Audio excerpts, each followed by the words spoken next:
안녕하십니까. 송국근의 혼술이 매주 주말에 보내드리는 정가 뒷담화 시간입니다. 11월 14일 토요일에 인사드리겠습니다. 최근 여의도 정가의 최대 화제 인물 단연 윤석열 검찰총장입니다. 이미 유력 정치인 비슷하게 지금 여의도에서는 모일 때마다 사람들이 모일 때마다 윤석열 이야기가 나옵니다. 정치판의 고수들이 여의도에 쫙 모여 있는데 국회의원도 그렇고 보좌진 참모도 그렇고 정치부 기자도 그렇고 평론가들 그리고 그 국회 주변에 여러 가지 연구실도 차려놓은 사람도 있고 또 전직 보좌관들 모임도 있고 또 정보를 다루는 정치판의 정보를 다루는 찌라시라고 그러죠.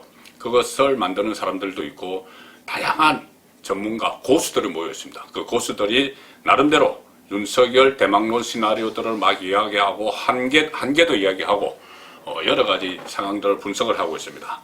저도 고수들과 좀 의견을 나누고 그런 결과 또 삼성년 정치부 기자의 촉을 섞어서 윤석열을 둘러싼 궁금증들 아마 궁금해 하시는 분들이 많은 것 같습니다. 과연 윤석열이 대통령이 될까, 정치를 할까, 하면은 어떤 형식으로 할까, 여러 가지 또 그 궁금증이 많으실 것 같아서 그 궁금증을 제가 한 5가지로 모아서 압축을 해서 제가 한번 풀어보겠습니다. 저 혼자만의 생각은 아니고 정치 고수들과 이렇게 이야기를 나눠본 것까지 다 섞어서 제가 한번 정리를 한번 해보겠습니다.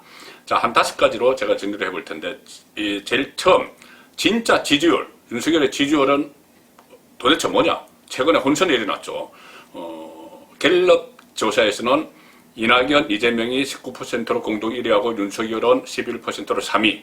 그런데 한길리서치 여론조사에서는 바로 이틀 전에 윤석열이 1위를 했습니다. 24.7. 그 다음에 이낙연, 이재명 순이었는데, 자, 왜 이렇게 갈리느냐. 과연 지금 여야 통틀어서 1위냐, 한글 리서치처럼, 아니면은 3위냐, 지금 갤럽처럼, 그 조사고, 또 갤럽은 11%인데, 한길 리서치는 무려 24%니까 거의 배나 차이가 납니다.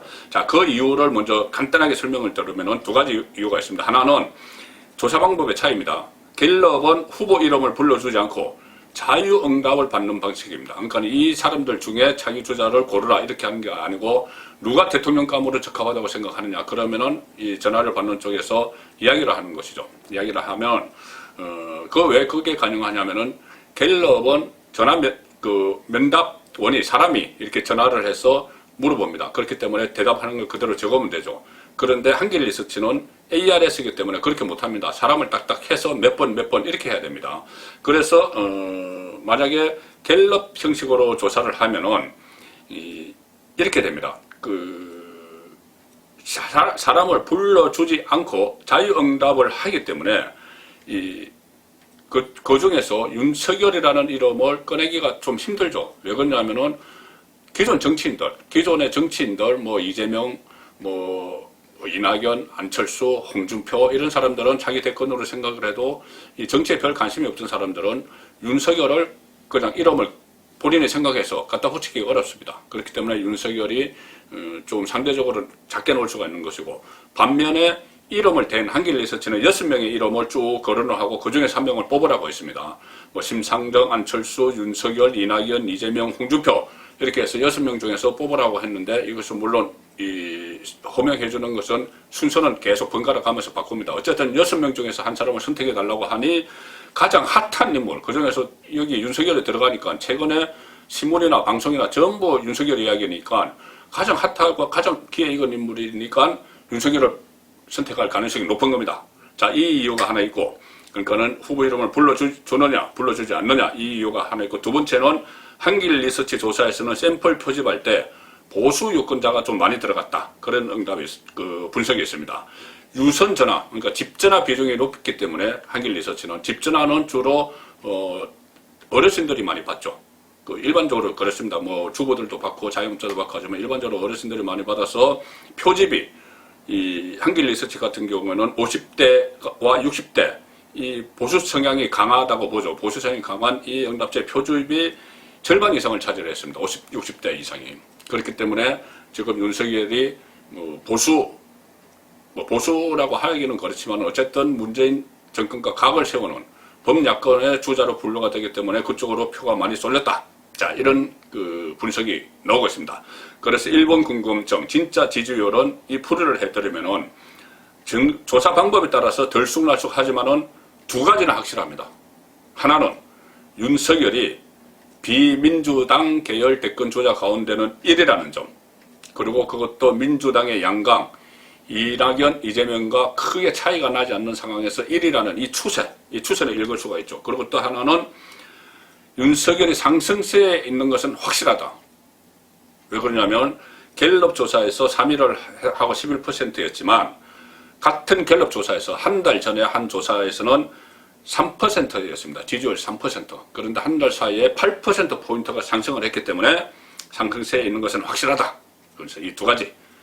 윤석열이 비민주당 대권주자 가운데는 분명히 1위다. 그리고 상승세에 있다. 이것은 1번 의문점에 대해서 1번 궁금증에 대해서 제가 풀어드리는 겁니다. 자, 두 번째는 과연 윤석열이 정치를 할까? 일단 본인의 의지가 가장 중요하죠. 그 이전에는 윤석열이 자기는 정무적 감각이 없다. 그리고 뭐 정치를 부인을 했습니다. 과거에 그 2016년 총선을 앞두고 그때 양정철, 민주당 양정철이 만나서 총선 출마를 권유했는데 그때도 거절을 했다. 그런 일화를 밝힌 적이 있죠. 그리고 작년에 조국과 대립각을 조국 사태 때 그때 윤석열이 처음으로 대권주자 반열에 올랐는데 본인이 나는 여론조사 대상에서 빼달라 이렇게 여론조사 기관에 그 요청도 하고 했었죠. 그런데 이번에 대권 주자로 다시 자리매김한 계기는 결국은 국정감사 때였죠. 그때 국정감사 때 국민의힘 김도비 의원이 퇴임 후에 뭐 할 거냐? 그러니까는 봉사하겠다. 국가에 봉사하겠다. 그러니까 봉사하는데 정치도 포함되느냐? 그러니까는 지금은 말씀드리기 어렵다. 노라고 안 했죠. 정치를 노라고 안 했기 때문에 정치를 하려는 것 아니냐. 그래서 정치 의지가 있는 것 아니냐. 이거 상당히 중요한 문제입니다. 그 의지가 확인됐기 때문에 이 윤석열이 정치를 할 거다.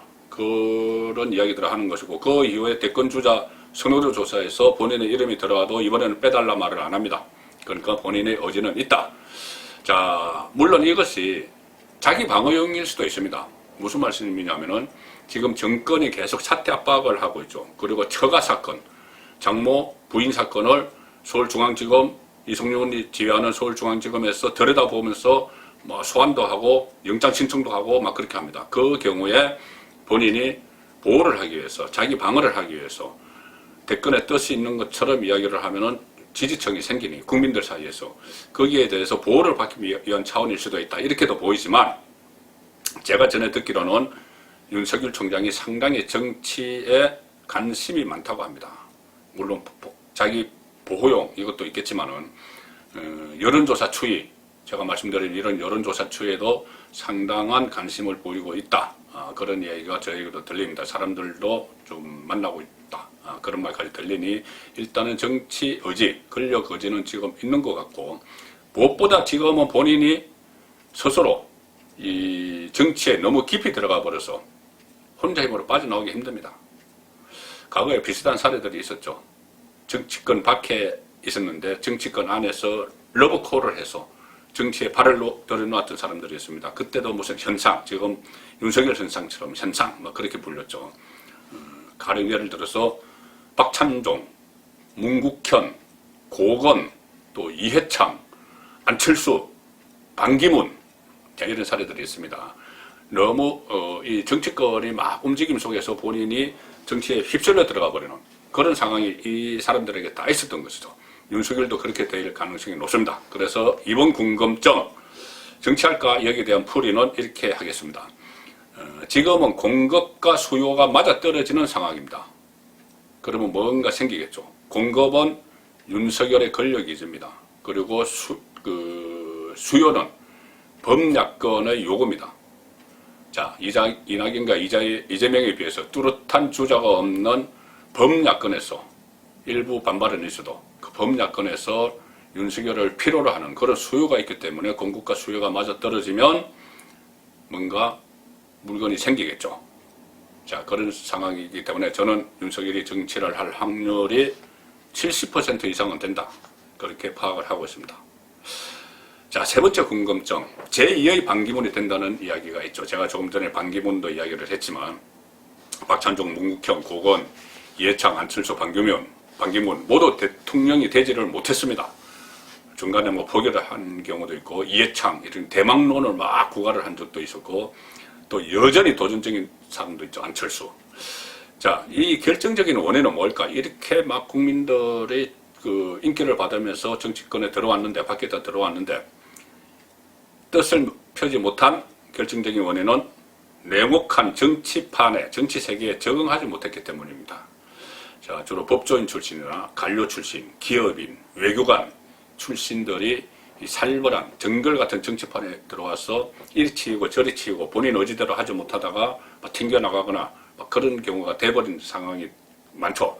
자, 그런 이유로 해서 윤석열이 막상 정치권에 들어오면은 노련한 정치인들에게 치여서 결국 왔다 갔다 하다가 돌아다니다가 실패할 것이다. 이런 것이 제2의 반기문론입니다. 근데 여기서 간과하는 것이 하나 있습니다. 뭐냐? 말씀드린 박찬종, 문국현, 고건, 이해창, 안철수, 반기문은 모두 각각의 해당 분야에서 일가견을 이루는 상황에서 정치권이 그것을 활용하기 위해서 정치권이 러브콜을 먼저 보내는 겁니다. 정치권이 러브콜을 보낸 것이죠. 그런데 윤석열은 다르죠. 살아있는 권력에게서 핍박을 받으면서 스스로 자생력을 키우고 있는 겁니다. 스스로의 자생력을 키우고 있고 정치권에서 적극적인 러브콜 안 합니다. 뭐 여당, 야당 지금 전부 다 시큰둥하게 뭐 바라보고 있죠. 뭐 아주 일부 장제원 의원 같은 경우에 뭐 의왕벌에 나타났다 하지만 아주 일부입니다. 정치권 러브콜 없습니다. 없는데 국민들이, 유권자들이 막 올려주고 있는 겁니다. 그리고 본인의 자생력을 키우고 있는 것이죠. 그래서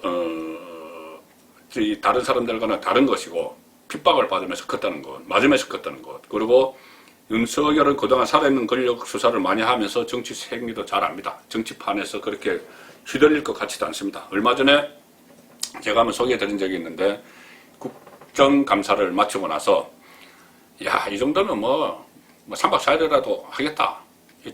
그러니까 국회의원들이 형편없다. 수준 낮다. 이 이야기입니다. 자, 그래서 이 정치판에서도 자신이 있다. 이런 어제까지 보인 걸로 제가 들었습니다. 그런 상황이기 때문에 3번 궁금증, 제2 반기문이냐 이 궁금증 풀이는 윤석열은 살아있는 권력으로부터 몰매를 맞으면서 덩치가 커졌기 때문에 정글 같은 정치판에서도 자생력이 있을 것이다. 반기문과 다르다. 이렇게 정리를 드리겠습니다. 네 번째, 윤석열은 보수주자인가? 가장 민감한 문제죠. 윤석열이 정치를 하려면 반드시 한 번은 정리하는 절차가 있어야 됩니다. 박근혜 전 대통령 탄핵 국면에서 최순실 게이트 특검 수사 팀장을 맡아서 상당히 박근혜 정권이 무너지는데 법적인 토대를 제공을 했죠. 그리고 이명박 전 대통령 구속도 서울중앙지검장, 문재인 정권 들어서 서울중앙지검장이 되고 나서 시켰습니다. 그리고 이른바 적폐수사 이끌었죠. 문재인 정부 초기에.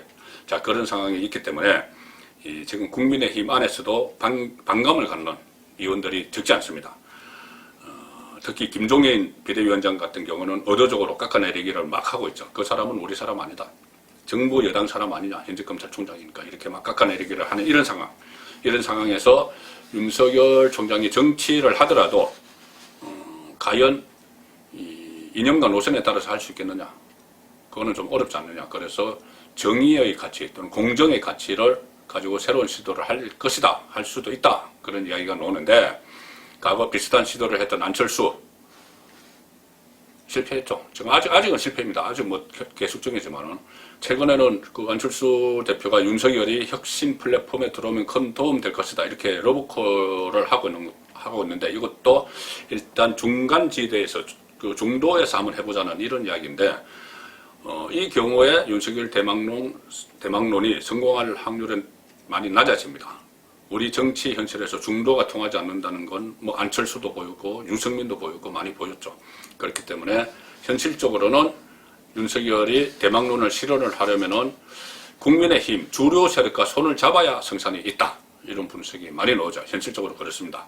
그래서 제가 이 4번 궁금증, 윤석열은 보수주의자인가? 이 풀이는 이렇게 하겠습니다. 지금 보수인가 아닌가는 하는 이런 논쟁은 일단 뒤로 제쳐놓아야 됩니다. 뒤로 제쳐놓고 공감대가 형성되고 있는 것이 반문재인 진영의 어떤 결집 그리고 정권 교체 문재인 쪽만 아니면 된다. 워낙 독선 독주 국정을 이렇게 엉망으로 하고 있기 때문에 그런 공감대가 형성이 돼서 우선은 이 보수인과 이 논쟁은 뒤로 제치고 반문 결집 여기에 초점을 맞춰서 나가지 않겠느냐. 그리고 이념 문제, 노선 문제는 일단은 접어둘 걸로 그렇게 보입니다. 자, 마지막으로 결국 중요한 것은 윤석열 대통령이 탄생할 거냐 이 문제겠죠. 만일 윤석열이 대통령이 되면 여러 가지 의미가 있습니다. 지금까지 국회의원, 대통령 중에서 정치 초년배가 없습니다. 국회의원 한 번도 안 해보고 대통령 당선된 대통령 단 한 명도 없습니다. 국회의원도 하고 정치판에서 어느 정도 길든 짧든 있고 나서 대통령이 됐는데 윤석열이 되면은 국회의원을 한 번도 안 해본 비정치인 출신 첫 대통령이 됩니다. 검사 출신 첫 대통령이죠. 그리고 아버지의 고향이기도 하지만 충청도 출신 첫 대통령도 됩니다. 자, 그만큼 어렵다는 이야기죠. 윤석열이 대통령 되기는 상당히 앞으로 여러 가지 험난한 길이 있다. 그런데 다만 제가 앞서 말씀드린 4가지 궁금증 이것이 말끔히 해소되면 그때는 길이 열릴 것이다. 가령 진짜 지지율, 국민들의 지지가 오락가락 안 올 수 있을 정도로 일정한 지지를 받아야 됩니다. 계속 살아있는 권력 수사를 해나가면서 받을 수도 있겠죠. 그 다음에 정치할까 본인의 의지, 확실한 의지가 있어야 됩니다. 제2의 반기문 이렇게 되지 않으려면은 정치판에도 빨리 적응을 하고 본인의 어떤 시나리오, 계획을, 플랜을 만들어야 되겠죠. 그리고 보수주의자인가 이 논쟁, 본인이 우선은 정체성을 본인이 뚜렷이 할 필요도 있지만 그것보다는 일단은 반문재인 세력의 대표주자로서 자리매김하는 그것이 가장 급하지 않나 그렇게 제가 궁금증들을 압축해서 정리해드렸는데 만족하실지는 모르겠습니다. 송국근의 혼술이었습니다.